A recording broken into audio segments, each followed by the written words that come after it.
உமக்கே ஸ்தோத்திரம், உமக்கே ஸ்தோத்திரம். உயிருள்ள நாளெல்லாம் உமக்கே ஸ்தோத்திரம், உமக்கே ஸ்தோத்திரம், உமக்கே ஸ்தோத்திரம். உயிருள்ள நாளெல்லாம் உமக்கே ஸ்தோத்திரம். கல்வாரி நாயகனே, கண்களில் நிறைந்தவரே, கரம் பிடித்தவரே, கைவிடா கண்மலையே. கல்வாரி நாயகனே, கண்களில் நிறைந்தவரே,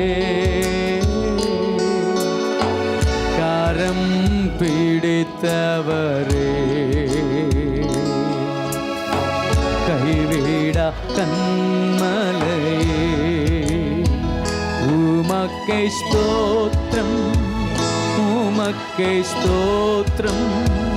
உயிருள்ள நாளெல்லாம் உமக்கே ஸ்தோத்திரம், உமக்கே ஸ்தோத்திரம், உமக்கே ஸ்தோத்திரம்.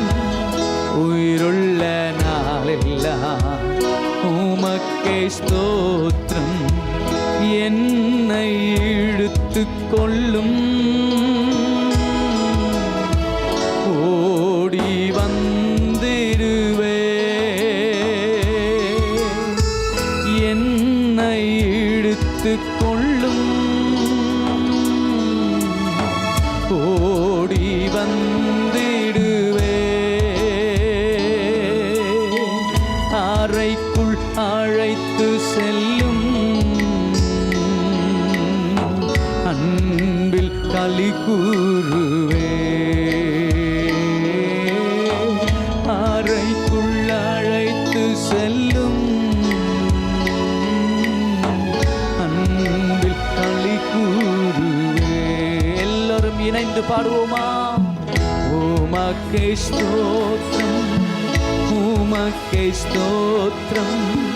உயிருள்ள நாளெல்லாம் உமக்கே ஸ்தோத்திரம், உமக்கே ஸ்தோத்திரம், உமக்கே ஸ்தோத்திரம். உயிருள்ள நாளெல்லாம் உமக்கே ஸ்தோத்திரம். உம்மீது கொண்ட நேசம் அக்கினி ஜுவாலையன்றோ. உம்மீது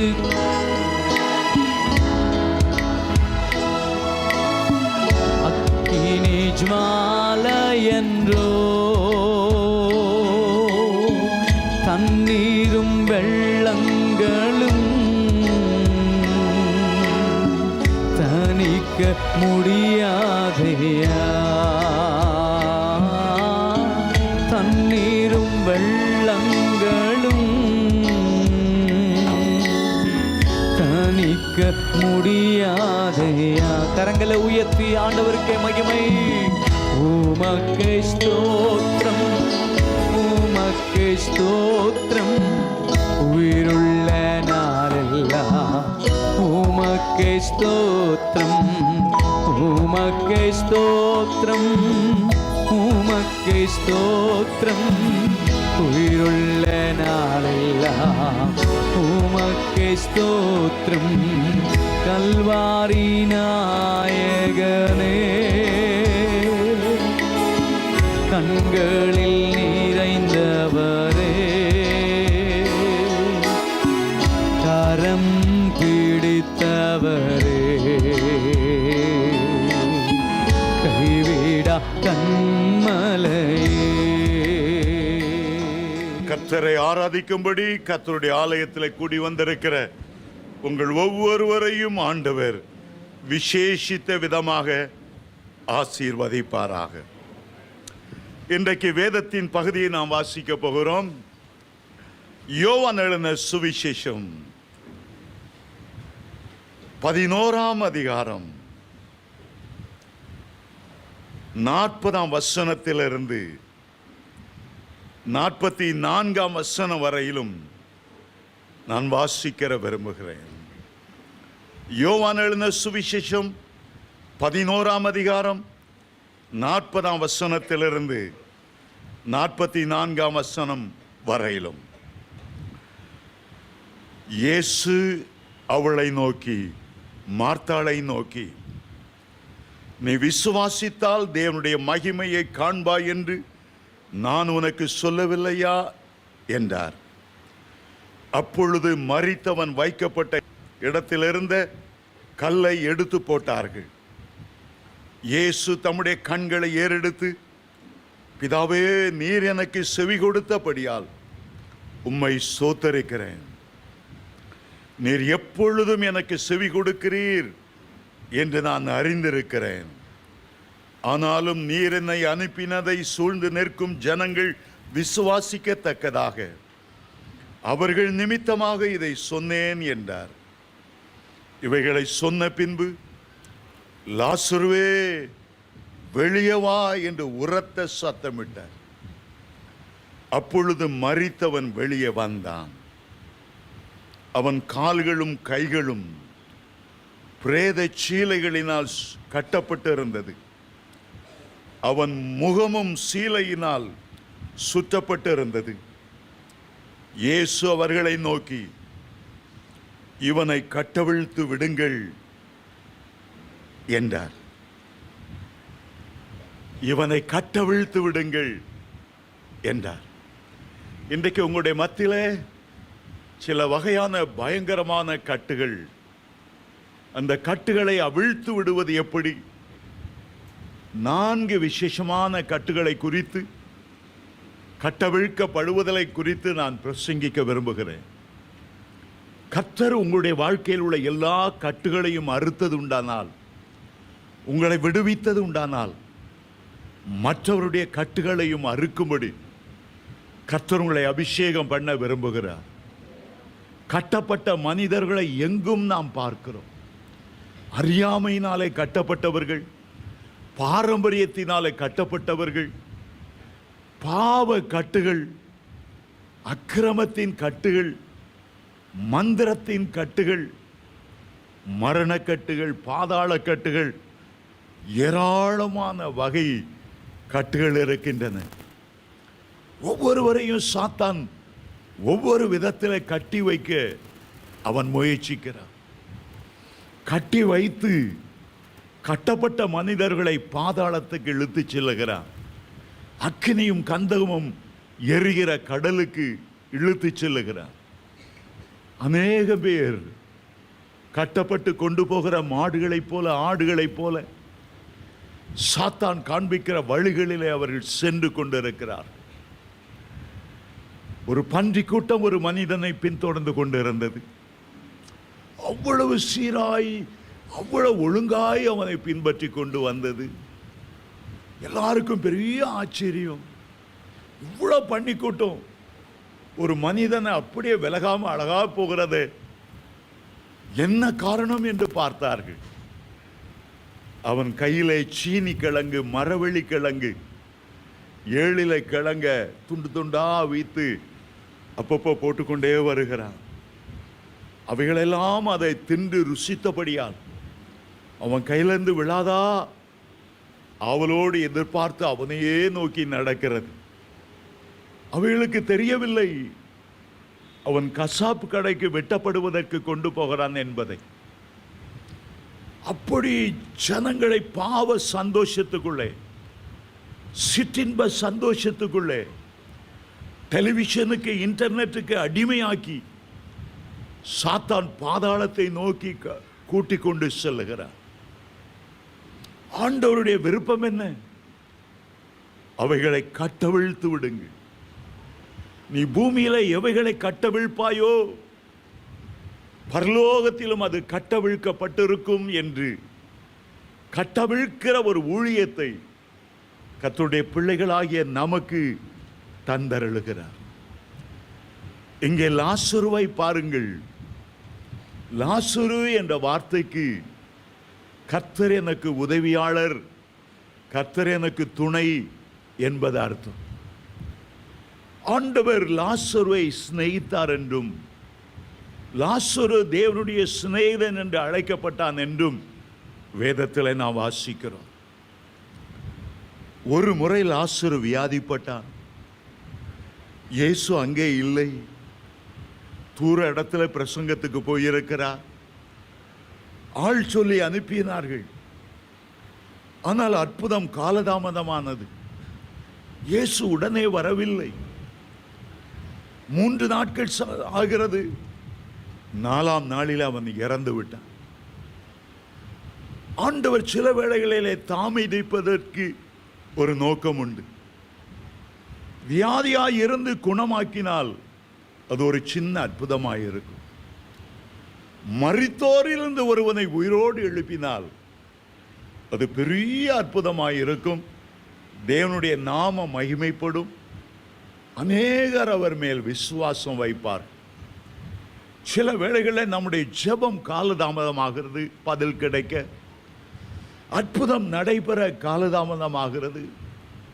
பிள்ளைகளுக்கு திருமணம் என்று சொல்லுகிறோம், ஆனால் ஒழுங்காகவில்லை. பல பிரச்சனைகள், போராட்டங்கள். உடனடியாக ஆண்டவர் ஏன் பதிலளிக்கவில்லை? ஆண்டவர் பதிலளிக்கவில்லை என்றால் அதனுடைய அர்த்தம் என்ன? தேவனுடைய நாமம் மகிமைப்பட போகிறது என்பதான் அர்த்தம். ஆண்டவர் எப்போது நன்மை செய்கிறவராகவே சுற்றி தெரிந்தார் என்று அப்போஸ்தலர் 10:38 நாம் வாசிக்கிறோம். எப்போது மன துருக்கமுடையவராகவே இருந்தார். அற்புதம் செய்வது அவருடைய இருதய துடிப்பு. ஜனங்கள் நன்மை செய்வது அவருக்கு பிரியம். அப்படி இருந்தாலும் அவர் காலதாமதமாகிறார் என்றால் அதில் ஒரு திட்டமான நோக்கம் உண்டு. என் ஆண்டவர் அந்த இடத்துக்கு வந்தபோது, லாசருவின் ஊரான பெத்தானியாவுக்கு வந்தபோது, அவருடைய சகோதரிகள், லாசருவின் சகோதரிகள் எதிர்கொண்டு ஓடி வருகிறார்கள். ஆண்டவரே, நீர் இங்கே இருந்திருப்பீரானால் என் சகோதரன் மரித்திருக்க மாட்டானே, என் சகோதரன் மரித்து விட்டானே. தகப்பனும் தாயும் இல்லாமல் நாங்கள் வளர்ந்து வந்தோம். எங்களுக்கு ஒரே ஒரு சகோதரன், அவனும் மரித்து விட்டானே. ஐயோ, நம்பிக்கை நட்சத்திரம் மறைந்து விட்டதே. சகோதரன் இல்லாமல் நாங்கள் எப்படி வாழுவோம்? தவித்தார்கள், துடித்தார்கள். அவர்கள் கண்ணீர் வடித்ததை பார்த்த உடனே இயேசுனுடைய கண்களிலும் கண்ணீர் வழிந்ததா. இயேசு கண்ணீர் விட்டார் என்று யோவான் 11:35 வாசிக்கிறோம். அந்த தேவகுமாரன் கண்ணீர் விடுகிறதை பாருங்கள். பிதாவாகிய தேவன் கண்ணீர் விட்டதில்லை, ஆவியானவராகிய தேவனும் கண்ணீர் விட்டதில்லை, தேவதூதர்களும் கண்ணீர் விட்டதில்லை, கேராபீன்கள் சேராபீன்கள் கண்ணீர் விட்டதில்லை. அவர்கள் எல்லாரும் ஆவியாய் இருக்கிறார்கள். ஆனால் அந்த தேவன் நம்மை போல மாம்சமும் இரத்தமும் உடையவராகி பூமியில் வந்தபோது நம்முடைய கண்ணீரை அவர் உணர்ந்து, நம்ம கண்ணீரிலே அவர் பங்கு கொண்டு, அழுகிறவர்களோடு அழுங்கள் என்று வேதம் சொல்லுகிறபடி அவர் கண்ணீர் சிந்தினார். சுற்றி உள்ளவர்கள் எல்லாரும் பார்த்தார்கள். அவருடைய கண்ணீருக்கு காரணம் சொன்னார்கள். இவர் அவனை எவ்வளவாய் நேசித்தார், அவனை எவ்வளவாய் நேசித்தார், இவ்வளவாய் உலகத்தில் அன்பு கூர்ந்தார் என்று யோவான் 3:16 வாசிக்கிறோமே. அதன் பின்பு ஆண்டவர் அவனுடைய கல்லறை வந்தார். இன்றைக்கும் கூட நீங்கள் பெத்தானியாவுக்கு செல்வீர்கள் என்றால், எருசலேமிலிருந்து ஏறக்குறைய 8 மைல் தூரத்தில் இருக்கிறது. ஒலிவ மர சாரலில் உள்ள ஒரு சிறிய கிராமம். லாசருவின் கல்லறையை காண்பிப்பார். ஊருக்கு வெளியே ஒரு குகை போன்ற பகுதியில் ஏறக்குறைய 23 ஸ்டெப் இறங்கி உள்ளுக்குள்ளே இருக்கிறது அவருடைய கல்லறை. அவர் உயிரோடு எழுந்த பிறகு அவர் மூலமாய் ஏராளம் பேர் ஆண்டவர் அண்டை வந்தார்கள் என்று அறிந்து யூதர்கள் அவரை கொலை செய்ய வகை தேடினார். இவனால் உலகமே இயேசுவை பின்பற்றி போகிறது. பண்டிகைக்கு வருகிறவர்கள் இயேசுவை காண வேண்டும் என்று விரும்பினார்கள். பிறகு லாசருவை காண வேண்டும் என்று விரும்புகிறார்களே.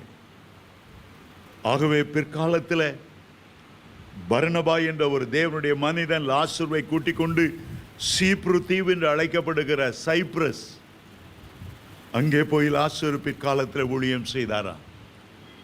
நான் அந்த தீவுக்கு ஊழியத்துக்கு போயிருந்த போது லாசருவின் 2வது கல்லறையை காண கிருபையாய் ஆண்டவர் எனக்கு உதவி செய்தார். பெத்தானியாவில் உள்ள கல்லறை திறந்திருக்கிறது. ஆனால் சைப்ரஸ் தீவில் உள்ள கல்லறை மூடியிருக்கிறது. இப்போது ஆண்டவர் பெத்தானியா அந்த கல்லறை முன்பாக நிற்கிறார். மேலே இருந்து சத்தமிடுகிறார். வெளியவா என்று அவர் சத்தமிடவில்லை. வெளியவா என்று வெறுமையாய் கூப்பிட்டு இருந்தால் ஆயிரக்கணக்கான கல்லறையிலிருந்து ஜனங்கள் வெளியே வந்திருந்திருப்பார்கள். குறிப்பிட்டு லாசருவினுடைய பெயரை சொல்லி, லாசருவே நீ வெளியே வா. அவர் எப்படி வெளியே வந்தார் என்றே தெரியவில்லை. காரணம், அவருடைய முகம் எல்லாம் கட்டப்பட்டு சுற்றப்பட்டிருந்தது பிரேத சீலையாலே. அவருடைய கைகள் கட்டப்பட்டு அது பிரேத சீலையால் சுற்றப்பட்டிருந்தது. கால்கள் கட்டப்பட்டிருந்தன. சில அடக்காரனைக்கு போனால் அந்த பிரேதத்தை கால் உள்ள 2 பெருவரையிலையும் ஒரு துணியால் கட்டியிருப்பாங்க. கால் அப்படியே விரிஞ்சிட்டு போயிடக்கூடாது என்பதற்காக கை பெருவரையிலையும் கட்டி அப்படியே வச்சிருப்பாங்க. இஸ்ரவேல் தேசத்தில் பிரேத துணியால் சுற்றி அதுக்கு பிறகுதான் அவங்கள கையும் காலையும் கட்டுவாங்க. பாருங்க, கை கட்டி இருக்கு, கால் கட்டி இருக்கிறது, முகமும் சுற்றப்பட்டு இருக்கிறது. அவர் அப்படியே ஊர்ந்து அசைந்து காலை கொஞ்சம் கொஞ்சமா மெதுவாய் எப்படித்தான் அந்த ஸ்டெப்ல ஏறினாரோ தெரியல. வெளியே வந்த உடனே ஆண்டவருடைய முதல் வார்த்தை, இவனை கட்டவிழ்த்து விடுங்க, இவனை கட்டவிழ்த்து விடுங்க. உயிரோடு அடைய செய்வது என்னுடைய வேலை. இவனை கட்டவிழ்த்து விட வேண்டியது உங்களுடைய வேலை. நான் வாலிபனாக இருந்து கல்லூரியில் படித்து கொண்டு இருந்த போது நாங்கள் தங்கியிருந்த ஹாஸ்டலுக்கு பக்கத்தில் ஒரு சின்ன குடிசைகள், நிறைய வட்டமான குடிசைகள், நெருக்கமான குடிசைகள். ஒரு நாள் அது தீப்பிடித்து கொண்டது. ஹாஸ்டலில் பாய்ஸ் எல்லாரும் ஓடுனாங்க தீ அணைப்பதற்கு, தண்ணீரை கொண்டு அணைப்பதற்கு. ஆனால் தீ காட்டு தீயை போல வீசுகிற காற்றிலே பயங்கரமாய் பற்றி எரிந்து கொண்டிருந்தது. இந்த குடிசைகளுக்கும் மத்தியில் ஒரு எரும மாடு, அது ஒரு எலக்ட்ரிக் போஸ்டில் இரும்பு கம்பியினால் அதை கட்டி வைத்திருந்தார்.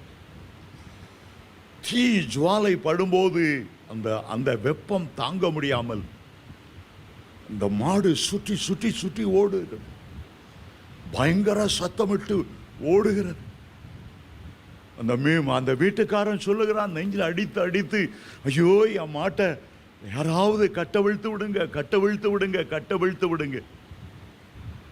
ஒருவேளை அது சாதாரணமான கயிறில் கட்டியிருந்தா அந்த தீயில அது எரிஞ்சு அதுக்கு விடுதலை கிடைச்சிருந்திருக்கும். நாங்க போய் அதை பிடிக்கணும்னா அது மூர்க்கத்தனமாய் ஓடிக்கொண்டு இருக்கிறது. ரொம்ப பயந்து போய் இருக்கிறது. பயங்கரமான ஒரு பெரிய மாடு. அதை யாரும் கட்டவிழ்க்க முடியல. அந்த சங்கிலியோடு கூட அந்த தீ ஜுவாலை மேலே ஏறி கதறினது பாருங்க. கடைசியில் அது மரிக்கும் போது பரிதாபமாய் குடலெல்லாம் சரிந்து விழுந்து அகோர தோற்றமாய் அது மரித்தது. அந்த தீ அதன் மேல பட்ட அந்த வேதனை. சாத்தான் இப்படித்தான் பல கட்டுகளினால் மனிதனை கட்டி ஒரு பாதாள தீ ஏறி வருகிறது. ஒரு பாதாளத்தின் அக்கினி எத்தனையோ ஆத்துமாக்களை கீழே இழுத்து நித்திய மரணத்துக்கு நேராய் நடத்துகிறது. மனிதன் சில பாவ பழக்க வழக்கத்துக்குள்ளே சிக்கி பல கட்டுகளுக்குள்ளே மாட்டிக்கொள்ளுகிறான், விபச்சாரத்துக்குள்ளே மாட்டிக்கொள்ளுகிறான். அந்நிய அன்பிலிருந்து அவனுக்கு விடுதலையாக முடியல. சில சொல்லுவாங்க, அவனை மறந்துடணும்னு நினைக்கிறேன், எனக்கு முடியல. அவளை மறந்துடணும்னு நினைக்கிறேன், என்னால முடியல. குடிப்பழக்கத்தை விட்டுறணும்னு நினைக்கிறேன், என் குடும்பத்துக்கு உதவியா இருக்கணும்னு நினைக்கிறேன். ஐயோ, அதுல இருந்து எனக்கு விடுதலை பெறல.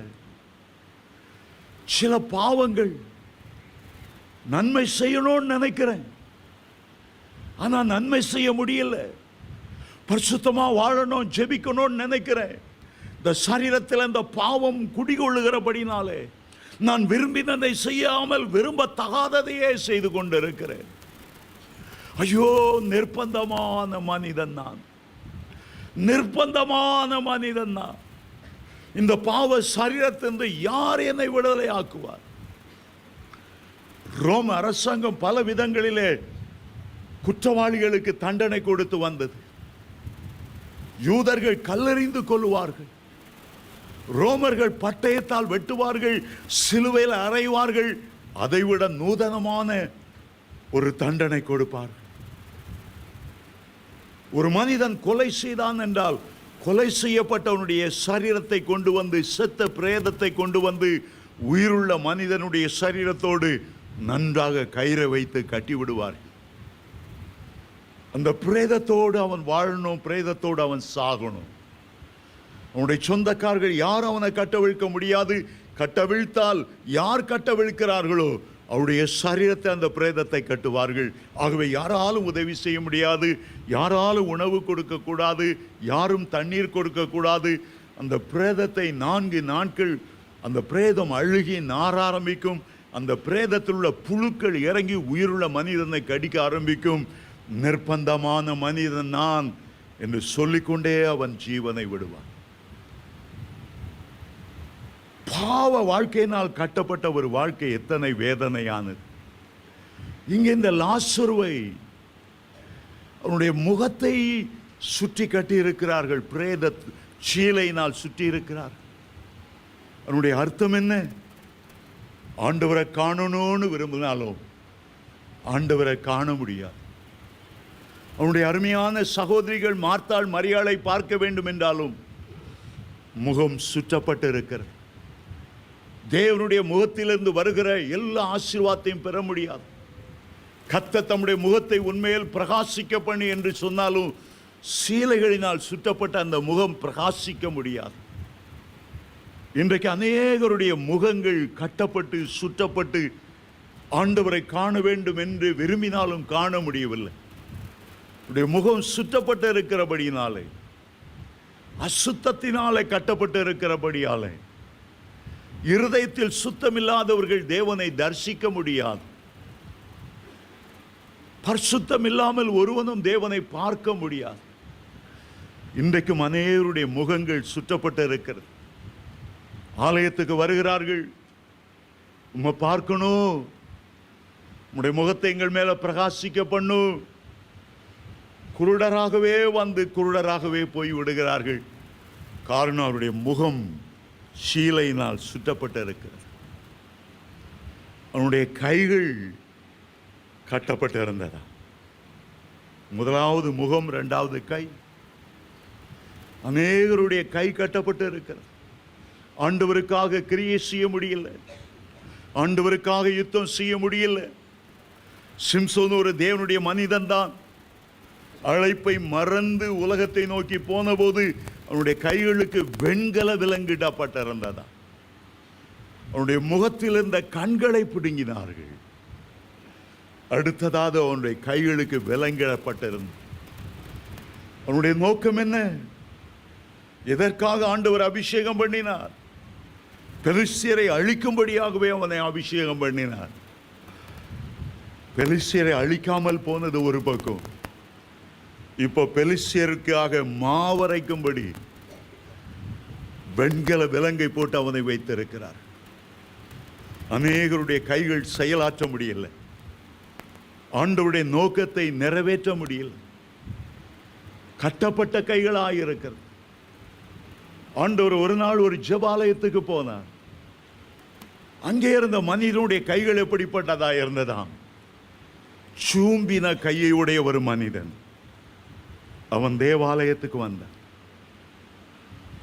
காணிக்கை எடுக்கிற நேரம் பொதுவாக ஒரு பாட்டு பாடுவாங்க, கர்த்தரின் கை குறுகவில்லை. ஏன்னா சூம்புன கையை உடையவங்களால காணிக்கை எடுத்து போட முடியாதான், அதுக்காக தான் அந்த பாட்டு. சூம்புன கை காணிக்கை நேரம் வரும்போது அது சூம்பிடுமா. அப்படிப்பட்டவங்களை தட்டி எழுப்புறதுக்கு அப்படி ஒரு அழகான பாட்டை மற்ற சபைகளை பாடுவாங்க, நம்ம எல்லாம் பாடுறதில்லை. என்ன, கர்த்தர் நம்மை விடுதலையாக்கி இருக்கிறார். ஆமே, குமாரன் நம்மை விடுதலையாக்கினால் மெய்யாகவே விடுதலை ஆவோம் என்று யோவான் 8:32-36 சொல்லுகிறது. சத்தியத்தை அறிகிறோம், சத்தியம் நம்மை விடுதலையாக்கும். ஆமே, ஹல்லேலூயா. இங்கே நல்ல அபிஷேகமும் ஆசீர்வாதம் பெற்று கர்த்தருடைய மகிமையான வருகைக்கு ஆயத்தமாகிறதற்கு உங்களுக்கு பிரயோஜனமாக இருக்கும். ஆமே, நாங்கள் பயப்படுகிறதில்லை. ஆமே, தேவ பிரசன்னம் நம்முடைய மத்தியில் இருக்கிறது. இங்கே யாருடைய கையும் கட்டப்படவில்லை. எல்லாருக்கும் சுயாதீனமாய் ஊழியம் செய்கிற ஒரு பெரிய கிருபை, எல்லாருக்கும் ஒரு சுதந்திரம், சுயாதீனம் இந்த ஆலயத்தில் நமக்கு உண்டு. அந்த கைகளை கட்டவிழ்ங்க. கைகள் குறுகி போயிருக்கிறது. சிம்சோனின் கைகள் செயலற்று போயிருக்கிறது. அழைத்த அழைப்பை, நோக்கத்தை நிறைவேற்ற முடியல. சிலருக்கு பார்த்தா கால்களில் ஒரு கட்டு இருக்கிறது. சுவிசேஷனுடைய பாதங்கள் கட்டப்பட்டு இருக்கிறது. ஆயத்தம் என்கிற பாதரட்சி அணியா முடியாதபடி இந்த பாதங்கள் கட்டப்பட்டு இருக்கிறது. ஒரு காலத்தில் தேவனுடைய அன்பினால நிரம்பி கிராமங்களுக்கு போவோம், நேசரே வாரும் என்று அழைத்தவர்கள், வயல்வெளிகளிலே போய் தங்குவோம் என்று கூப்பிட்டவர்கள், இன்றைக்கு அநேகர் கால்கள் கட்டப்பட்டவர்களாக இருந்து கொண்டிருக்கிறார். ஆண்டவர் சொல்லுகிறார், கால்களை கட்டவிழுங்க. எத்தனை ஒரு ஆச்சரியமான ஒரு கட்டளை. பேதுரும் யோவானும் ஆலயத்துக்கு தொழுது கொள்ள போனார்கள். ஒருவன் நடக்க முடியாமல் உட்கார்ந்து இருக்கிறான். கால்களில் உள்ள கட்டு மாத்திரமல்ல, அவன் பிறவி சப்பானியாக இருந்தானா. அவனால் ஓடி ஆடி ஊழியம் செய்ய முடியல. ஆண்டவர் சொன்னார், பகல் காலம் இருக்க மட்டும் நான் என்னை அனுப்பினவருடைய கிரியைகளை செய்ய வேண்டும், ஒருவனும் கிரியை செய்யக்கூடாத ஒரு ராக்காலம் வருகிறது என்று யோவான் 9:4 அவர் சொன்னார். இந்த பகல் காலத்தில் ஆண்டவருக்கு ஊழியம் செய்யாதபடி சிலரை சோர்வு கட்டி வைத்திருக்கிறது, சிலருக்கு சோம்பேறித்தனம் கட்டி வைத்திருக்கிறது. கர்த்தருடைய ஊழியத்தை ஏனோ தானோ என்று நினைத்து அவர்கள் செய்யாதிருக்கிறார்கள். அப்போஸ்தலனாகிய பவுல் ரோமருக்கு எழுதும்போது 12ஆம் அதிகாரத்தில் சொல்லுகிறார், அசதியாயிராமல் ஊழியம் செய்யுங்க, ஆவியிலே அனலாயிருங்கள், ஆவியிலே அனலாயிருங்கள், அசதியாயிராமல் ஊழியம் செய்யுங்கள். தீமோத்தேயுவை பார்த்து ஆண்டவர் சொல்லுகிறார், சமயம் வாய்த்தாலும் சரி வாய்க்காவிட்டாலும் சரி திருவசனத்தை ஜாக்கிரதையாய் நீ பிரசங்கம் பண்ணு. ஏனென்றால் வாசல் அடைக்கப்பட போகிற காலங்கள் வருகிறது, சுவிசேஷ கதவுகள் மூடப்படுகிற நேரம் வருகிறது, ஒருவனும் கிரியை செய்யக்கூடாத ராக்காலம் வருகிறது, கிருபையின் வாசல்கள் மூடப்பட போகிறது. கால்கள் கட்டப்பட்டவனாய் இருக்கக்கூடாது. சப்பானியாய் இருந்த இடத்திலேயே ஆவிக்குரிய வளர்ச்சி இல்லாமல் அப்படியே உட்கார்ந்து கொண்டிருக்க கூடாது. கட்டப்பட்ட மனிதர்கள் கட்டவிழ்க்கப்பட வேண்டும். ஆமென், ஹல்லேலூயா, ஹல்லேலூயா. எல்லாருக்கும் தெரிந்த ஒரு கட்டு, யாரை பார்த்தாலும் சரி, மந்திர கட்டு, சூனிய கட்டு, செய்வின கட்டு. சிலர் கொஞ்சம் ஆதாயத்துக்காக மற்றவனுக்கு விரோதமாய் சூனியம் செய்வதற்கு, செய்வினை செய்வதற்கு மந்திரவாதிகிட்ட போறாங்க, பணம் கொடுக்குறாங்க.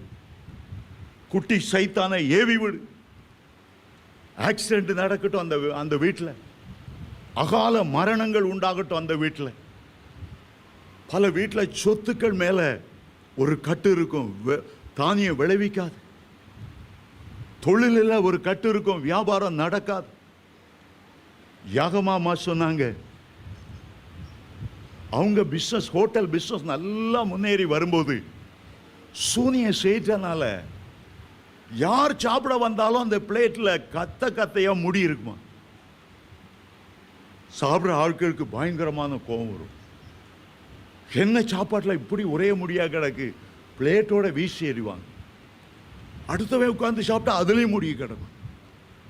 அந்த ஏவல் பிசாசு சில வீடுகளில் எலுமிச்சம்பழத்தை கொண்டு போடும், முட்டையை கொண்டு போடும், மை தோய்ந்த பொம்மைகளை கொண்டு போடும், திருநீர் குங்குமத்தை கொண்டு வந்து போடும். சில வீடுகளில் இந்த முடியை கொண்டு வந்து போடும். அந்த ஹோட்டல் பிஸ்னஸே ஒன்றும் இல்லாமல் போயிட்டான். சில மந்திர கட்டு. எங்க வீட்டு பக்கம் ஒரு குடுகுடுப்பக்கார வந்தான். டொரோ டொரோ டொரோ டொரோன்னு அடிச்சுட்டு வந்தான்.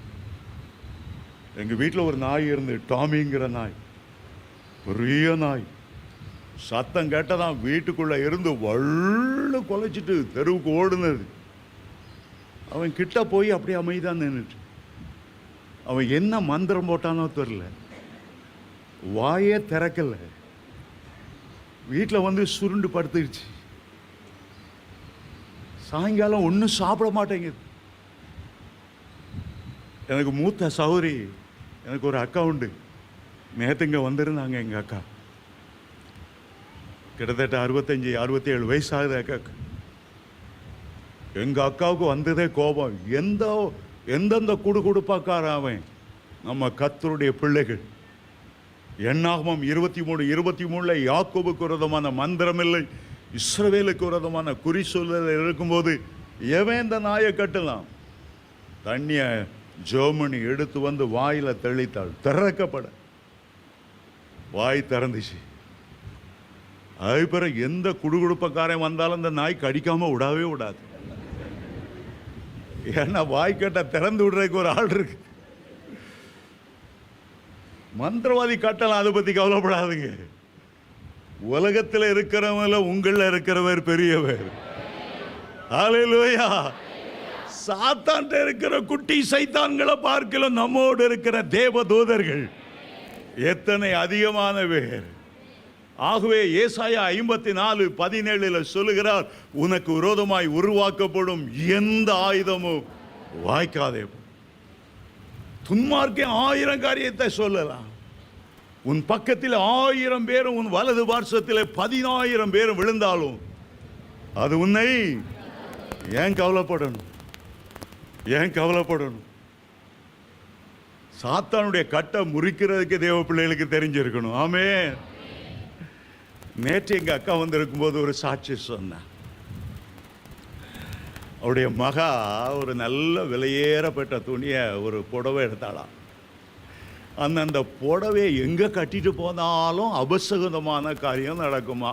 ஆட்டோவில் போனால் ஆட்டோ நின்றுடும், அங்கே கடையில் போய் வாங்க போனால் அன்னைக்கு அந்த கடை மூடி கிடக்கும். அது என்னன்னே சொல்ல தெரியாது. அதை உடுத்தாலே ஏதோ மோசமான காரியம் நடந்துக்கிட்டே இருந்ததுனால அதை அவ கலத்தி எங்கள் அக்காட்ட கொடுத்துட்டா.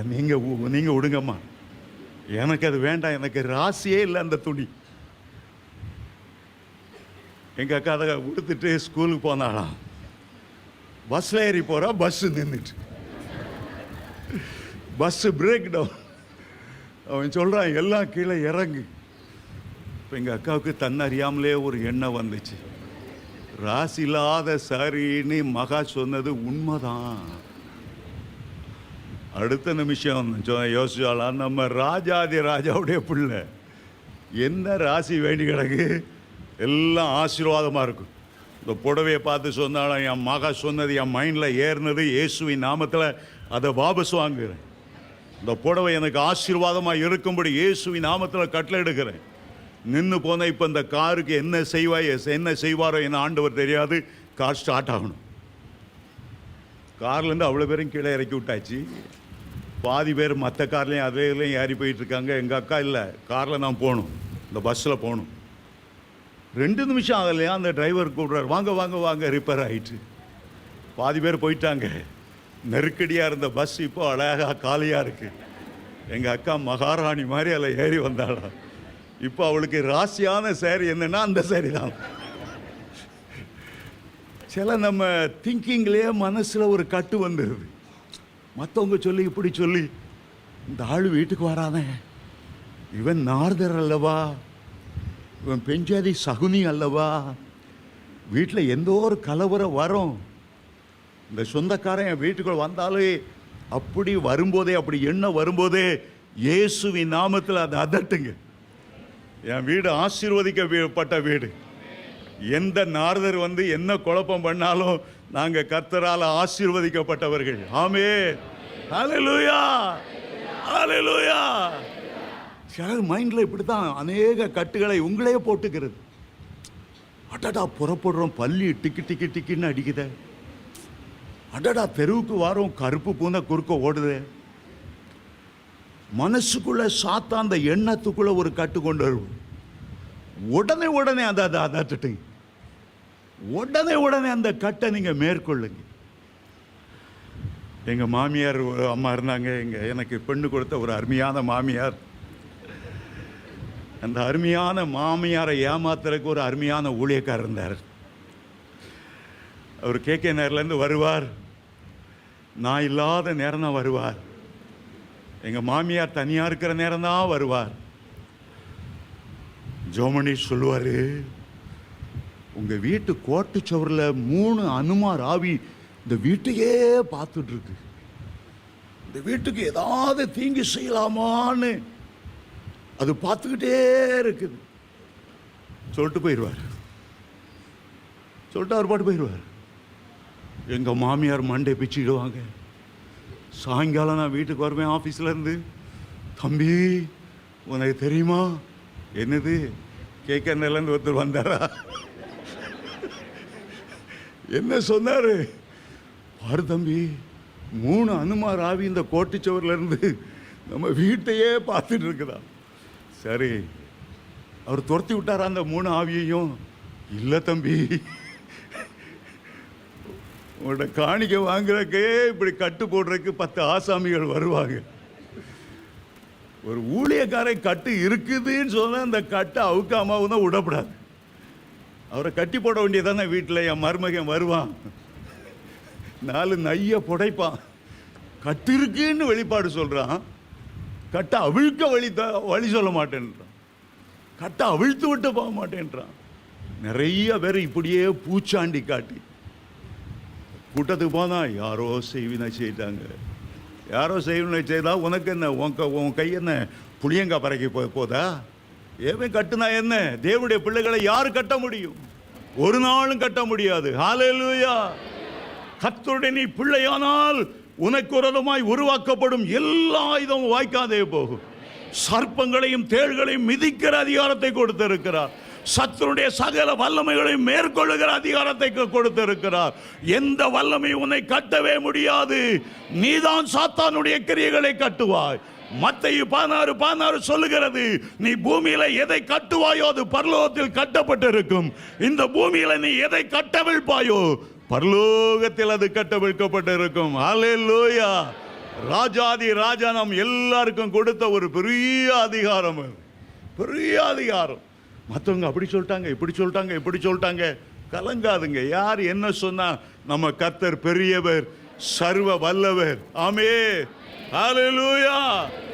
எந்த ஆட்கள் சொன்னாலும் சொல்லுங்க, 1000 மந்திரவாதி வந்து எங்களை செய்வனை செய்தாலும் சரி, கேரளாவிலேருந்து இறக்குமதி செய்து விசேஷ மந்திரவாதியால் கட்டினாலும் எனக்கு அதை பற்றி கவலை இல்லை. என் ஆண்டவர் பட்சிக்கிற அக்கினியானவர், எல்லா கட்டுகளும் எரிக்க வல்லமை உள்ளவர். ஷாத்ராக் மேஷாக் ஆபேத்நேகோவை கட்டுண்டவர்களாய் அந்த அக்கினியில போட்டார். வேதம் என்ன சொல்லுகிறது? வேதம் என்ன சொல்லுகிற? அந்த அக்கினி கட்டுகளை மாத்திரம் அவிழ்த்ததாம். இந்த கட்டுகளை அவிழ்த்ததாம். ஆனால் அவங்களுடைய வஸ்திரத்துக்கு சேதம் உண்டாக்கல. அந்த அக்கினிக்கு கூட எங்கேயோ ஒரு மூலையில் கொஞ்சம் மூளை இருக்குது. எதை கட்டவிழ்க்கணுங்கிற அந்த அக்கினிக்கு தெரியுது, எதை நம்ம தொடக்கூடாதுங்கிறது அந்த அக்கினிக்கு தெரிகிறது. காரணம், அக்கினியின் தேவன் நம்முடைய தேவன், அவர் பட்சிக்கிற அக்கினியாய் இருக்கிறார். ஹல்லேலூயா, ஹல்லேலூயா. எந்த கட்டுகளை குறித்து தேவனுடைய பிள்ளைகள் கவலைப்படுவதில்லை. குமாரன் நம்மை விடுதலையாக்கி இருக்கிறார். மெய்யாகவே நாம் விடுதலையாகி இருக்கிறோம். சத்தியத்தை அறிவீர்கள், சத்தியம் உங்களை விடுதலை ஆக்கும். எங்கே ஆவியானவர் உண்டோ, 2 கொரிந்தியர் 3:17 சொல்லுகிறது, எங்கே ஆவியானவர் உண்டோ அங்கே விடுதலை உண்டு. நம்முடைய ஆராதனை நேரத்தில் ஆவியானவர் நம்முடைய மத்தியில் இறங்கி உலாவும் போது கட்டுண்ட எல்லா மக்களையும் அவர் விடுதலை ஆக்குகிறார். ஹல்லேலூயா. அது பாரம்பரிய கட்டுகளானாலும், சாபத்தின் கட்டுகளானாலும், மற்றவர்களால் வந்த கட்டுகளானாலும் உங்களை யாரும் கட்டப்படவே முடியாது. ஆமென். ஹல்லேலூயா.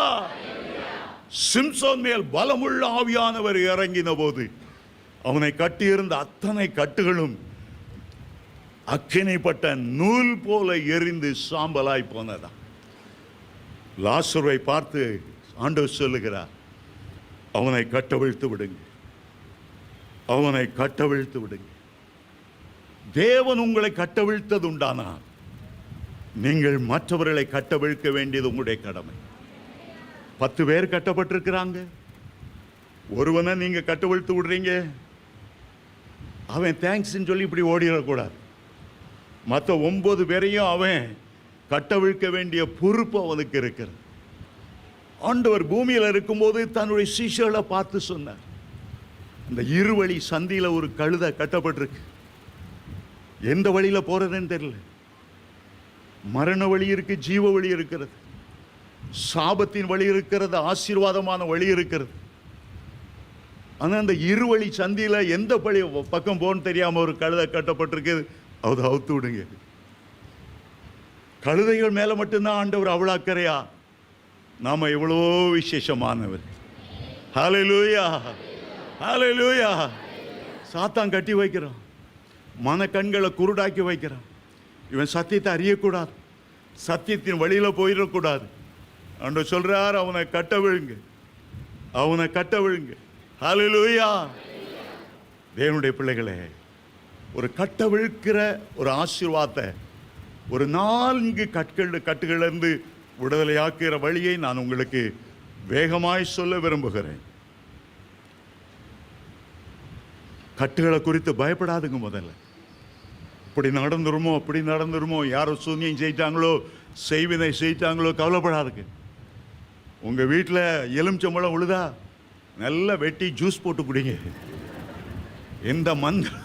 எந்த மந்திரவாதி ஏவனை அதை பற்றி கவலைப்படாதுங்க. ஏன்னா உனக்கு விரோதமாக உருவாக்குற ஒன்றும் வாய்க்காதே. உங்கள் வீட்டில் முட்டை உழுதா என்னைய கூப்பிடுங்க, சாப்பிட்றதுக்கு உங்களுக்கு ஹெல்ப் பண்ணுறேன். நமக்கு விரோதமான எந்த கட்டும் வாய்க்கவே வாய்க்காது. திட்டமாக உங்களுடைய உள்ளத்தில் இன்றைக்கு எழுதி கொள்ளுங்க. நம்ம கட்ட விழுக்கும்படியாக தேவனால் அழைக்கப்பட்டவங்க. நம்மை கட்ட யாராலும் முடியாது. இயேசுவை கூட பிரேத துணினால எல்லாம் சுத்தினாங்க. அவர் உயிரோடு எழும்பும்போது யாரும் அவரை கட்ட விழுக்க வேண்டியதில்லை. அவருடைய துணியெல்லாம் அழகாக ஓரமாக மடித்து வச்சுட்டு ஆண்டவர் உயிரோடு எழுந்தார். லாசருவை கட்ட விழுக்கிறதுக்கு ஆட்கள் தேவை இருந்தது. நீங்கள் அப்போஸ்தலர் 2ஆம் அதிகாரத்தில் பேதுரு பிரசங்கம் பண்ணும்போது சொல்லுகிறார், அப்போஸ்தலர் 2:24, தேவன் அவருடைய மரண உபாதையின் கட்டுகளை அவிழ்த்து அவரை எழுப்பினார். அவர் மரணத்தால் கட்டப்படக்கூடாது இருந்தது. ஆண்டவரை கட்ட யாராலும் முடியாது. அவரை சுத்தினாங்க, உண்மைதான். ஆனால் எல்லாவற்றையும் அவரே அவிழ்த்து அவரே கீழே வச்சுட்டு அவர் பாட்டுக்கு உயிரோடு எழுந்தார். பேதுருடைய கல்லறைக்குள்ள ஓடி போய் பார்த்தார், உள்ளுக்குள்ள ஒன்றும் இல்லை. அவரை கட்டியிருந்த துணி எல்லாம் அப்படியே அதெல்லாம் அவரை சுற்றி இருந்த துணியெல்லாம் அடுக்கி வைத்திருந்தது. இன்றைக்கு ஆண்டவர் எல்லா கட்டுகளிலிருந்து நம்மை விடுதலையாக்க வல்லமையுள்ளவர். முதலாவது கட்டு, ஒரு பெரிய கட்டு, பாவங்கிற கட்டு, பாவ பழக்க வழக்கங்கிறது கட்டு, பாவத்துக்கு அடிமைத்தனம் என்கிற ஒரு கட்டு. நீதிமொழி 5:22 சொல்லுகிறது, துன்மார்க்கனை அவனுடைய அக்கிரமங்களையே பிடித்து கொள்ளும், தன்னுடைய பாவ கயிறுகளால் கட்டப்படுவான். பாவங்கிறது ஒரு கயிறு, பாவங்கிறது ஒரு கயிறு. எப்படி இந்த சிலந்திக்கு ஒரு வலை, அந்த வலையில சின்ன நூல் போல இருக்கிற அது எப்படி ஒரு பூச்சியை கட்டி விடுவதற்கு ஏதுவாக இருக்கிறதோ, அழகா அந்த சிலந்தி பூச்சி நூலுனால, அந்த நூலை கொண்டு யாரும் என்ன செய்ய முடியாது, துணி தைக்க முடியாது, பட்டு சேலை நெய்ய முடியாது. ஆனால் அந்த நூல் போல் அது பின்னி அந்த கயிறு அழகாய் ஒரு பொண்ணு ஒன்று டாக்டிக்னு இங்கேருந்து லைட் வெளிச்சத்தில் பறந்து போய் அதில் போய் சிக்கிடும். இந்த சிலந்தி பார்த்தா என்ன பாசமா, வாராஜா வாராஜா அப்படியே 2 கையால் அல்ல 8 கையால் அரவணைக்கும். அரவணைக்கிற மாதிரி இருந்தாலும் அது வாலில் உள்ள நூலை வச்சு அதை சுற்றிக்கிட்டே இருக்கும். அழகாக கட்டி அழகாக இறுக பிடிச்சிடும். அதுக்கு பிறகு போய் அதை அப்படியே கடிச்சு ரத்தத்தை உறிஞ்சி உயிரை உறிஞ்சிட்டு அப்படியே போட்டு போயிடும். சாத்தான் அப்படி பல வலைகளை விரித்து வைத்திருக்கிறான். அனுபவி ராஜா அனுபவின்னு அந்த பாவ சிற்றின்ப கயிறில் பின்னி ஆட்களை அழைச்சிட்டு இருக்கிறான். வாலிபனே வா வா வா வா, உனக்காத்தான் இன்டர்நெட்டில் சில ஸ்பெஷல் சைட்டை போட்டு வச்சிருக்கேன். தினமும் ராத்திரி உன் மனைவி தூங்கின பிறகு கொஞ்சம் பாரு. அப்படியே அவனை பிடித்துக்கொள்ள, பாவ பழக்க வழக்கங்கள் அவனை பிடித்துக்கொள்ள. சும்மா சாதாரணமாக ஒரு சோசியலுக்கு குடிக்க போறேன்னு சொல்லி ஒரு குடிகாரனாவே மாறிடுவான். மதுபான ஆவி அவனை அப்படியே பிடிச்சு, விபச்சார ஆவி அவனை அப்படியே பிடித்துக்கொள்ள. பாவ கட்டுகள் ஏசாயா 14:15 அகாத பாதாளத்துக்குள்ள அவனை தள்ளி விட்டுட்டு போயிருமா. அகாத பாதாளத்துக்குள்ள இந்த பாவ பழக்க வழக்கங்கள் கொண்டு போய் விடுகிறது. ஏசாயா 58:6 அக்கிரமத்தின் கட்டுகள் என்று வேதத்தில் வாசிக்கிறோம். அருமையான தேவனுடைய பிள்ளைகளை, இந்த கட்டிலிருந்து விடுதலையாகிறதுக்கு இன்னும் ஒரே ஒரு வழி, சிலுவையின் அடிவாரத்துக்கு வந்துடணும். இந்த இரத்த துளிகள் எப்போ உங்க மேல விழுகிறதோ எல்லா கட்டுகளும் அவிழ்ந்து போ. இயேசுவின் இரத்தம் சகல பாவங்களையும் நீக்கி நம்மை சுத்திகரிக்கும். நாம் நம்முடைய பாவங்களை அறிக்கையிட்டால் எல்லா பாவங்களையும் எல்லா அநியாயத்தை நீக்கி நம்மை சுத்திகரிப்பதற்கு அவர் உண்மையுள்ளவராகவே இருக்கிறார் என்று 1 யோவான் 1:7 சொல்லுகிறது. எபேசியர் 1:7, கொலோசியர் 1:14 சொல்லுகிறது. அவருடைய இரத்தத்தின் புண்ணியத்தினாலே பாவ மன்னிப்பாகிய மீட்பு நமக்கு உண்டாயிருக்கு. இயேசுவின் இரத்தமே அல்லாமல் நம்முடைய பாவங்கள் மன்னிக்கப்படுவதற்கு வேறு வழியே கிடையாது. நாம் ரட்சிக்கப்படுவதற்கு கிறிஸ்துவின் நாமமே அல்லாமல் வேறொரு நாமம் கட்டளையிடப்படவில்லை. பல பாவக்கட்டுகளில் சிக்கியிருக்கிறீர்களோ? டெலிவிஷன் கட்டுகளில் அந்த சீரியலை பார்க்கலன்னா எனக்கு விடுதலை இல்லை, நிம்மதி இல்லை, நீ அந்த கட்டில் சிக்கியிருக்கிறீர்களோ? சிலுவையின் அடிவாரத்தில் இயேசுடைய இரத்தம் உங்க மேலே விழும்படி ஒப்பு கொடுங்க. சகல பாவ கட்டுகளிலிருந்து ஆண்டவர் உங்களை விடுதலை ஆக்குவார். 2வது கட்டு பிசாசின் கட்டு. லூக்கா 8:29 ஒரு பரிதாபமான மனிதனை பார்க்கிறோம். பிசாசினால் கட்டப்பட்ட மனிதன். அவனுக்குள்ள 6000 பேய்கள் இருந்தன. லேகியோன் பிசாசு பிடித்தவன். அந்த கட்டுகளினால அவனால் வீட்டில் தங்க முடியல. மனைவியோடு பிள்ளையோடு அந்த கட்டு அவனை கல்ற தோட்டத்துக்கு இழுத்து கொண்டு வந்தது. அனாதையா வனாந்தரமான இடத்துல உள்ள கல்லறைகள் மத்தியில் பிரேதங்களை தின்று கொண்டு அவன் நின்று கொண்டு இருக்கிறான். கல்லுகளினால் என்ன செய்யணும் தெரியாம தன்னுடைய சரீரத்தையே கிழித்து கொண்டு இருக்கிறான். எல்லா நாகரிகத்தையும் இழந்து வஸ்திரம் இல்லாதவனாய் கிடக்கிறான். யார் என்னை விடுதலையாக்குவார்? பிசாசு கட்டு ஒரு பயங்கரமான கட்டு. புஸ்தகன் பவுல் சொல்லுகிறார், பிசாசுக்கு இடம் கொடுக்காத. இடம் கொடுத்தா அவன் இடம் பிடிப்பான்.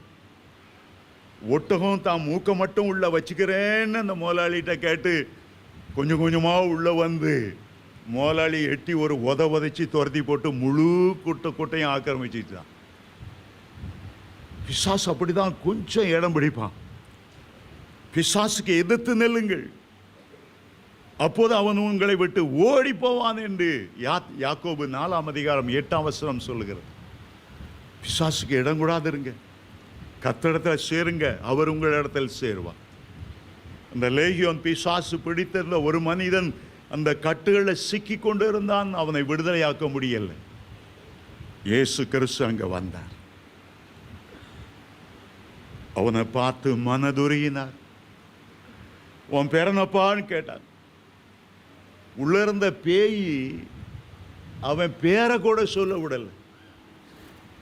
அவங்க முற்பிதாக்கள் என்ன பேரை வச்சாங்களோ, ஆபிரகாம் பேரை வச்சிருப்பாங்க, ஏசாயான் பேரை வச்சிருக்காங்க, ஏனோக்குன்னு பேரை வச்சிருக்கலாம். இயேசு கிறிஸ்து கேட்கிறார், உன் பேர் என்ன? அவன் பேரை அந்த பேய்கள் சொல்ல விடலை. பேரை கூட சொல்ல விடாத ஒரு கட்டு. பேய்கள் சொல்லுது, நாங்கள் லேகியோன், அநேகம் பேராக இருக்கும், 6000 பேரா இருக்கிறோம். நீ 6000 பேரா இருந்த 60,000 பேரான ஆண்டவர் ஒரு வார்த்தை சொன்னார், உன்னை விட்டு எல்லாம் விலகு. அது கேக்குது, ஐயா பன்னிகள் கூட்டத்தில் போறதுக்கு எங்களுக்கு உத்தரவு கொடு. பன்னி என்று சொல்வது இச்சைகளின் ஆவிகள். அந்த இச்சைகளின் ஆவிகள் தான் உன்னை பிடிச்சிருக்கு. பன்றி கூட்டத்துக்கு ஆண்டவர் துரத்தி விட்டார். எல்லாம் உயர்ந்த மலையிலேருந்து 3000 பன்னிக்குள்ள 6000 பேய் புகுந்து அவ்வளோ அந்த கடலில் விழுந்து செத்தே போனோம். பிசாசின் கட்டு. பிசாசுக்கு ஏத்து நெல்லுங்க, பிசாசுக்கு இடம் கூடாதுங்க, பிசாசை துரத்துங்க. மார்க்கு 16:17 சொல்லுகிறார், விசுவாசிக்கிறவர்கள் நடக்கிற அடையாளங்களான என் நாமத்தினாலே பிசாசுகளை துரத்துவார். துரத்து இயேசுவின் நாமத்தில். உன் குடும்ப பக்கமே வரக்கூடாது. உன் கணவன் அந்த விபச்சார ஆவி, குடியார் ஆவி தொடக்கூடாது. உன் பிள்ளைகளை தொடக்கூடாது. விரட்டு இயேசுவின் நாமத்தில். அவனுடைய வீட்டில் இருக்கக்கூடாது. எந்த அசுத்தமான பழக்க வழக்கங்களும் தேவனுடைய பிள்ளைகளுடைய குடும்பத்துக்கு வரவே கூடாது. இயேசுவின் நாமத்தில் அதன் மேல் ஜெயங்கொள்ளுங்க. முதலாவது பாவக்கட்டு, அக்கிரமக்கட்டு, 2வது பிசாசு கட்டு, சைத்தான் கட்டு, 3வது ஒரு கட்டு பலவீனப்படுத்துகிற ஒரு கட்டு. வீட்டில் ஓயாம சிக்னஸ், நோய். டாக்டர் டாக்டர் டாக்டர்னு பணத்தை அள்ளி கொடுத்தும் ஒரு பிரயோஜனம் இல்லை. ஒரு நோய் குணமானா இன்னொரு நோய் வந்துடுது. இயேசு இன்னொரு ஜெபாலயத்துக்கு போனார். அங்கே ஒரு அம்மாவுடைய முதுகு அப்படியே வளைச்சி, அப்படியே ஒரு கயிறை வச்சு சாத்தான் கட்டி வச்சிருக்கு. முதல்ல கொஞ்சம் வளைச்சிருப்பான். பூமியை பாரு, இன்னும் கொஞ்சம் வளைச்சிருப்பான். என்னத்தை சாப்பிடுவோம், என்னத்தை உணவோம், என்ன அந்த கவலை. இன்னும் கொஞ்சம் வளைச்சிருப்பான். பிள்ளைகளுடைய எதிர்காலம் என்ன, அதையே யோசி. எல்லாம் வளைச்சி சாத்தான் மேலே குதிரை ஏறி உட்கார்ந்தது மட்டுமல்ல, நல்லா கூன்வளை செய்து கயிறுனால கட்டிட்டான். ஆனால் அப்போஸ்தலனாகிய பவுல் சொல்றார், நீங்கள் கிறிஸ்துவுடனே கூட எழுந்தது உண்டானால் பூமிக்குரியவைகள் அல்ல, மேலானவைகளை நாடுங்க. கிறிஸ்துவனுடைய வலது பார்சத்தில் இருக்கிற மேலானவைகளை நாடுங்க. நீங்க பூமிக்குரியவைகளையும் உலகத்துக்குரியவைகளையும் சிந்திச்சுட்டே இருந்தா சாத்தான் கட்டுவதற்கு இடம் கொடுத்து விடுகிறீங்க. ஒரு கூனிக்கு 18 வருடமா கூணும். டாக்டர்கிட்ட போயிருந்தா சொல்லியிருப்பார், பேக் போனில் இப்படி ஒரு கிராக் விழுந்து இருக்குது, இப்படி ஒன்று. அவன் 1000 எக்ஸ்பிளனேஷன் கொடுத்துருப்பான் ஏன் கூன் விழுந்தது. ஆண்டவர் ஒரே பார்வையில் கண்டுபிடித்தார். சாத்தான் 18 வருடமாய் பலவீனப்படுத்தின ஆவியை கொண்ட இந்த பெண், இவள் ஆபிரகாமின் குமாரத்தி, இவள் விடுதலையாக வேண்டியதில்லையா? தன்னுடைய கையை அவள் மேல் வைத்தார். லூக்கா 13:18 சொல்லுகிறது, உடனே அவள் நிமிர்ந்தாள். சாத்தானுடைய கட்டை அடையாளம் கண்டுபிடித்தது என் இயேசு ஒருத்தர் தான். அங்குள்ள ஆசாரியன் பரிசேயன் அதை கண்டுபிடிக்கல. அவள் நிமிர்ந்தாள், தேவனை மகிமைப்படுத்தினாள். உங்களை நிமிர்ந்து நடக்க செய்கிறவர்கள் தேவன். தலை குனிய வைக்கிறவன் சாத்தான். தேவனுடைய பிள்ளைகள் எப்போதும் நிமிர்ந்து நடக்கணும். ஆமென், ஹல்லேலூயா. உட்கார்ந்து இருக்கும்போது அப்படியே ராஜகுமாரர் மாதிரி, ராஜகுமார்த்தி மாதிரி ராஜ முழிச்சு ஒரு சந்தோஷமா ஒரு சிரிச்ச முடியுமா? நான் சாதாரண ஆள் அல்ல, உன்னதமான தேவனுடைய குமாரத்தி சியோன் குமாரத்தி, எருசலேம் குமாரத்தி, அப்படி உட்காரணும். அப்போதான் தேவனுடைய நாம மகிமைப்படும். சோர்ந்து போய் கப்பல் கவிழ்ந்த மாதிரி முகத்தை பப்பாளிக்கா மாதிரி நீளமாக வச்சு என்னத்தையோ பறி கொடுத்த மாதிரி சர்ச்சில் வந்தாலும் அப்படியே உட்காந்துட்டு இருந்தா சாத்தானு பெரிய கொண்டாட்டம். அடே, நம்ம கட்டாமலே இந்த அம்மா கட்டுன மாதிரி போஸ்ட் கொடுக்குறாங்களே, ரொம்ப சந்தோஷமாயிரும். ஆண்டவர் தம்முடைய கைகளை வைத்தார், அந்த பலவீனப்படுத்தின ஆவி ஓடி போய்விட்டது. ஆமென், ஹல்லேலூயா. கடைசியா இன்னொரு கட்டு, அது மரணக்கட்டு என்று அழைக்கப்படுகிறது. சங்கீதம் 18ஆம் சங்கீதம் 4ஆம் வசனம் 5ஆம் வசனத்தை வாசிக்கும் போது தாவீது ராஜா இவ்விதமாய் சொல்லுகிறார். சங்கீதம் 18 4ஆம் வசனம் 5ஆம் வசனம் வாசிக்கிறேன்.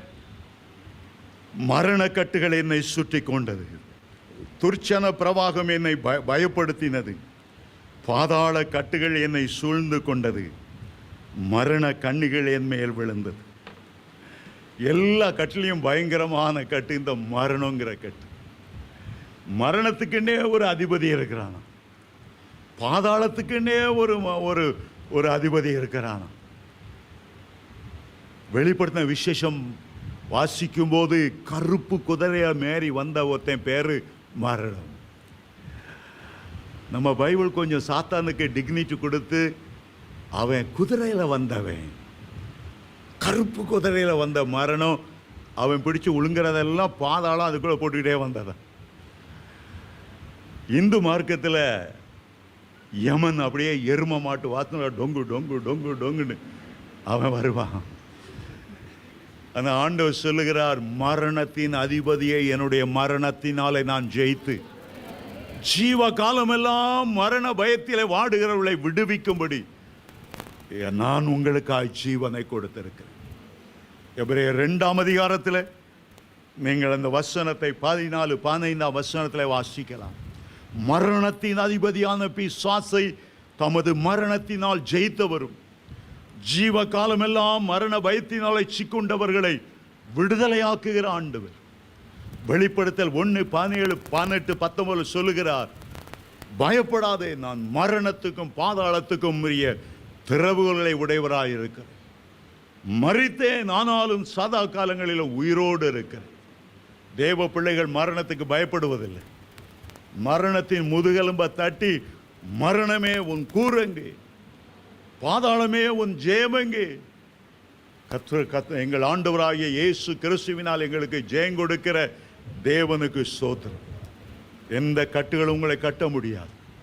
கர்த்தர் மரணத்தை ஜெயங்கொண்டவராய் எழுந்தருளினார், பாதாளத்தை ஜெயித்தவராய் எழுந்தினார், சாத்தானின் தலையை நசுக்கினவராய் எழுந்தருளினார். பயப்படாதே, நீ பயப்படுகிற எந்த காரியமும் உனக்கு நேரிட போவதில்லை. தேவன் நமக்கு பயமுள்ள ஆவியை கொடாமல் பலமும் அன்பும் தெளிந்த புத்தியுள்ள ஆவியையே கொடுத்திருக்கிறார். ஹல்லேலூயா, ஹல்லேலூயா, ஹல்லேலூயா. எல்லா கட்டுகளையும் ஆண்டவர் கட்டவிழ்க்க இந்த காலை வேளையில வல்லமை உள்ளவராய் நம்முடைய மத்தியில உலாவி கொண்டிருக்கிறார். எல்லாரும் எழுந்து நெருப்போ, கர்த்தருடைய இரத்த துளிகள் உங்க மேல விழப்போகிறது. கர்த்தருடைய அக்கினி அபிஷேகம் எல்லா கட்டுகளையும் சுட்டரித்து உன்னை விடுதலையாக்கக்கூடியது. உடைய குடும்பத்தில் என்ன கட்டுகள் இருந்தாலும் பயப்படாதிருங்கள், கட்டவிழ்த்து விடுங்கள், கட்டவிழ்த்து விடுங்கள். கர்த்தர் உங்களை கட்டவிழ்க்கிறார் மட்டுமல்ல, கட்டவிழ்க்கிற ஊழியத்தில் உங்களை கொண்டு செல்ல விரும்புகிறார். ஹல்லேலூயா. அக்கினிப்பட்ட நூல் போல எல்லா கட்டுகளும் எரிந்து சாம்பலாக போகிறது. ஆமென். மரண கட்டினாலே சாத்தான் லாசருவை கட்டினான், ஆண்டவரோ லாசருவை உயிரோடு எழுப்பினார். இவனை கட்டவிழ்த்து விடுங்கள், தேவனுக்கு சாட்சியாய் மாறணும்.